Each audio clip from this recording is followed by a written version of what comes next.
আচ্ছা, কেন বলা হচ্ছে যে ডিএ মামলা শেষ হয়নি? একটু খুঁটিয়ে দেখুন, দেখবেন সুপ্রিম কোর্ট পশ্চিমবঙ্গ সরকার পিটিশনার তাদের 16টি প্রশ্ন এবং রেসপন্ডেন্টদের কর্মীদের 10টি প্রশ্নকে লিপিবদ্ধ করেছেন। মোট 16 যোগ 10 26। তারা নিষ্পত্তি করেছেন 5ই ফেব্রুয়ারি ওই এসএলপির ডিসপোজালের রায়ের মধ্যে, তার মধ্যে মোট 13টি প্রশ্ন। তাহলে আরো 13টি প্রশ্ন বাকি আছে। কোন 13টি তার লিস্ট রায় দেওয়া আছে। বেশ কিছু সরকারের প্রশ্ন আর কিছু কর্মচারীদের প্রশ্ন নিষ্পত্তি তারা করেছেন। তাহলে 13টি প্রশ্ন যে বাকি রইল তার উত্তর কবে হবে? তারা লিখে রেখেছেন সেটা হবে আগামী 15ই এপ্রিল। মানে ওই দিনকে যে শুধু কমপ্লায়েন্স তা নয়, লিস্টিং।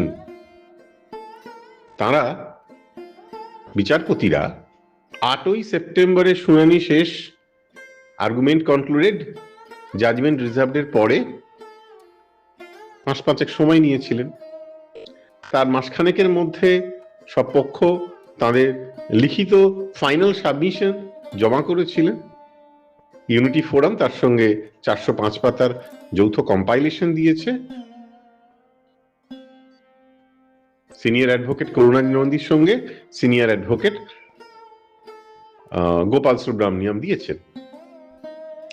সেইগুলো নিষ্পত্তি করতে বসে আমরা দেখলাম প্রায় অর্ধেক সংখ্যক প্রশ্নের নিষ্পত্তি করেছেন সুপ্রিম কোর্ট, কিন্তু বাকি অর্ধেক এখনো বাকি আছে। এবং এ কারণেই এটি ইন্টারিম জাজমেন্ট।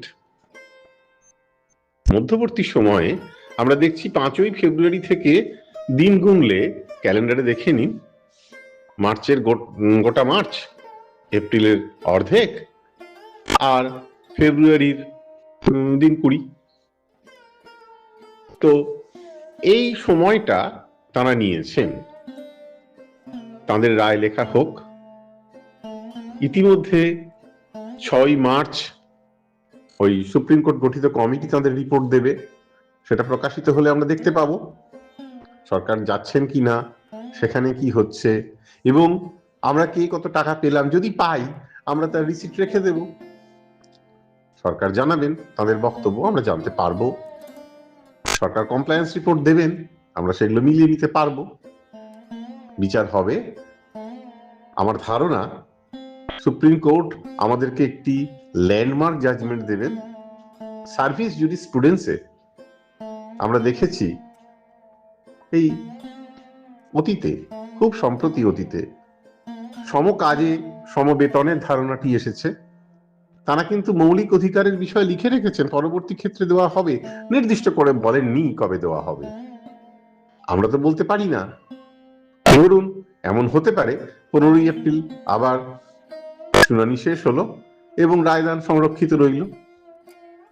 তবে এটা বোঝা যায় বিচারপতি কারোল যেহেতু শেষ রায় ঘোষণার সময়ও বলেছেন যে তারা তাদের সুবিচারের প্রতিশ্রুতি রক্ষা করছেন, ফলে লিখিত প্রতিশ্রুতি তারা দিয়েছিলেন গত 16ই মে, আর মৌখিকভাবে সেটা তারা আবার আদালতে বলেছেন, যেটা কোর্ট অফ রেকর্ড সংবিধানের 129 ধারায়, যে তারা সেটা দেবেন। আমরা এই 124 পাতার রায়ের পরে বিচারপতিদের ওপর আস্থা রাখতেই পারি। অত্যন্ত বিচক্ষণ বিচারপতি। কর্মচারীদের পক্ষে, শুধুমাত্র কর্মচারীদের পক্ষেই 4 সিনিয়র অ্যাডভোকেট সেদিনকে ছিলেন।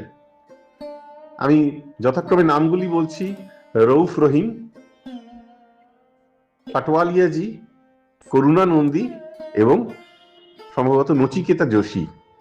4 জন সিনিয়র অ্যাডভোকেট উপস্থিত ছিলেন কর্মচারীদের পক্ষে, কিন্তু বিপরীতে সরকারের পক্ষে আমরা কোনো সিনিয়র অ্যাডভোকেটকে দেখতে পাইনি। এগুলো লাইভ স্ট্রিমিং এ যারা দেখেছেন তারা সকলে লক্ষ্য করেছেন যে রায় ঘোষণার শেষে বিচারপতি কারোল বলেন সরকারি কর্মচারীদের তরফে সুপ্রিম কোর্টকে যথেষ্ট পরিমাণে সহায়তা করা হয়েছে। সঙ্গে সঙ্গে ইউনিটি ফোরামের সিনিয়র অ্যাডভোকেট করুণা নন্দী উঠে দাঁড়িয়ে তারা জানান যে কর্মচারীদের পক্ষ থেকে তারা সুপ্রিম কোর্টকে কৃতজ্ঞতা জ্ঞাপন করছেন বিচারপতি কারোল পাল্টা বলেন তারা বিচারের প্রতিশ্রুতি দিয়েছিলেন, সেই প্রতিশ্রুতি তারা রক্ষা করছেন। আসুন আমরা স্বাধীন দেশের নাগরিক হিসেবে, সরকারি কর্মী হিসেবে আমাদের অধিকার বুঝে নিই। ধন্যবাদ।